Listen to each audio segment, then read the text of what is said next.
ನಮ್ಮ ದೇವರು ಕರ್ತನಾದ ಯೇಸು ಕ್ರಿಸ್ತನ ನಾಮದಲ್ಲಿ ಅನುದಿನದ ಆಹಾರ ಪ್ರಿಯರಿಗೆ ಪ್ರೀತಿಯ ಶುಭಾಶಯಗಳು. 2025 ಆಗಸ್ಟ್ ತಿಂಗಳ 16ನೇ ತಾರೀಕಿನ ಶನಿವಾರದ ದೇವರ ವಾಕ್ಯವು ಪ್ರಾರ್ಥನೆಯಲ್ಲಿ ಕುಸ್ತಿ. ಸಹೋದರರೇ, ನಮ್ಮ ಕರ್ತನಾದ ಯೇಸು ಕ್ರಿಸ್ತನ ನಿಮಿತ್ತ ಮತ್ತು ಪವಿತ್ರಾತ್ಮನ ಪ್ರೀತಿಯ ನಿಮಿತ್ತ ನೀವು ನನಗಾಗಿ ದೇವರಿಗೆ ಪ್ರಾರ್ಥಿಸುವ ಮೂಲಕ ನನ್ನ ಹೋರಾಟದಲ್ಲಿ ನನ್ನೊಂದಿಗೆ ಸೇರಿಕೊಳ್ಳಬೇಕೆಂದು ನಾನು ನಿಮ್ಮನ್ನು ಬೇಡಿಕೊಳ್ಳುತ್ತೇನೆ. ರೋಮಾಪುರದವರಿಗೆ 15:30.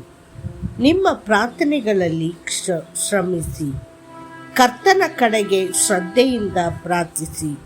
ಅಪೊಸ್ತಲನಾದ ಪೌಲನು ತನ್ನ ಸ್ವಂತ ಜೀವನದಿಂದ ಮಾತನಾಡುತ್ತಾ ಹೇಳುತ್ತಾನೆ, ನನ್ನ ಹೋರಾಟದಲ್ಲಿ ಪ್ರಾರ್ಥನೆಯಲ್ಲಿ ನನ್ನೊಂದಿಗೆ ಸೇರಿ.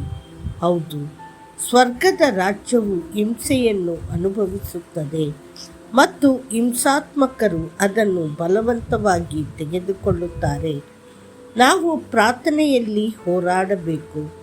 ಪವಿತ್ರ ಜೀವನಕ್ಕಾಗಿ, ಪ್ರಾರ್ಥನಾಪೂರ್ವಕ ನಡಿಗೆಗಾಗಿ, ದೇವರ ಪೂರ್ಣತೆಯನ್ನು ಪಡೆಯಲು, ಅಶುದ್ಧಾತ್ಮಗಳ ವಿರುದ್ಧ ಹೋರಾಡಲು, ವಾಗ್ದಾನಗಳನ್ನು ಆನುವಂಶಿಕವಾಗಿ ಪಡೆಯಲು ಮತ್ತು ಕರ್ತನ ಹಾದಿಯಲ್ಲಿ ವಿಜಯದಲ್ಲಿ ಮುಂದುವರಿಯಲು.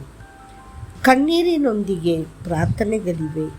ಇತರರ ಪರವಾಗಿ ಬೇಡಿಕೊಳ್ಳಲು ಮಧ್ಯಸ್ಥಿಕೆಯ ಪ್ರಾರ್ಥನೆಗಳಿವೆ, ಕೃತಜ್ಞತೆಯ ಪ್ರಾರ್ಥನೆಗಳಿವೆ. ಆದರೆ ಇವುಗಳ ಜೊತೆಗೆ ಪ್ರಾರ್ಥನೆಯಲ್ಲಿ ಹೋರಾಟವೂ ಇರಬೇಕು. ದೇವರ ಆಶೀರ್ವಾದಗಳನ್ನು ಪಡೆಯಲು ಆಧ್ಯಾತ್ಮಿಕ ಹೋರಾಟ. ಅಂತಹ ಹೋರಾಟದ ಒಂದು ಪರಿಪೂರ್ಣ ಉದಾಹರಣೆ ಎಂದರೆ ಯಾಕೋಬ. ಅವನು ದೇವರೊಂದಿಗೆ ಹೋರಾಡಿದನು. ಅವನು ತನಗಿಂತ ಬಲಶಾಲಿಯಾದವನೊಂದಿಗೆ ಹೋರಾಡಿದನು. ಅವನು ಕರ್ತನನ್ನು ಮುಖಾಮುಖಿಯಾಗಿ ಎದುರಿಸಿದನು ಮತ್ತು ಬಿಟ್ಟುಕೊಡಲಿಲ್ಲ.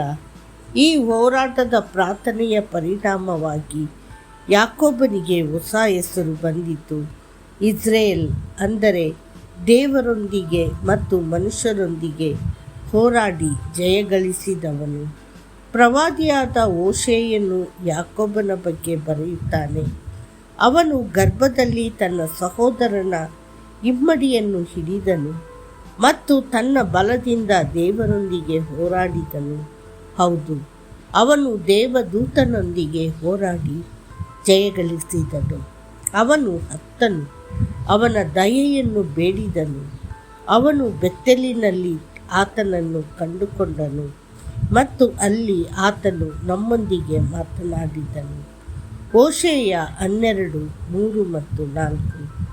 ಅನೇಕ ಕ್ರೈಸ್ತರು ಪ್ರಾರ್ಥನೆಯಲ್ಲಿ ಹೋರಾಡುವುದರ ಅರ್ಥವೇನೆಂದು ತಿಳಿದಿಲ್ಲದ ಕಾರಣ ಕರ್ತನ ಆಶೀರ್ವಾದ ಮತ್ತು ಶಕ್ತಿಯನ್ನು ಪಡೆಯುವುದಿಲ್ಲ.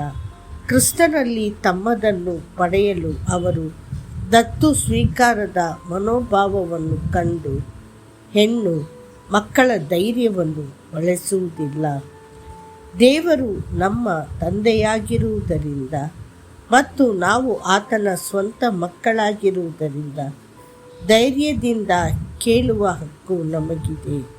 ನಾವು ನಮ್ಮ ದೈನಂದಿನ ಆಹಾರವನ್ನು ಈ ದಿನ ನಮಗೆ ಕೊಡು ಎಂದು ಹೇಳುತ್ತೇವೆ, ನಾಚಿಕೆಯಿಂದ ಅಲ್ಲ, ಆದರೆ ತಮ್ಮ ತಂದೆಯನ್ನು ನಂಬುವ ಮಕ್ಕಳಂತೆ.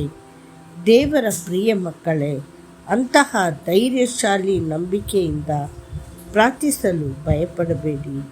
ಹೆಚ್ಚಿನ ಧ್ಯಾನಕ್ಕಾಗಿ ದೇವರು ನಮಗೆ ಕೊಟ್ಟಿರುವ ಆತ್ಮವು ಭಯದ ಆತ್ಮವಲ್ಲ, ಬದಲಾಗಿ ಶಕ್ತಿ ಮತ್ತು ಪ್ರೀತಿ, ಸ್ವಸ್ಥ ಮನಸ್ಸಿನ ಆತ್ಮವಾಗಿದೆ. 2 ತಿಮೋಥೆಯನಿಗೆ 1:7. ಕರ್ತನು ನಿಮ್ಮನ್ನು ಆಶೀರ್ವದಿಸಲಿ. ಆಮೇನ್.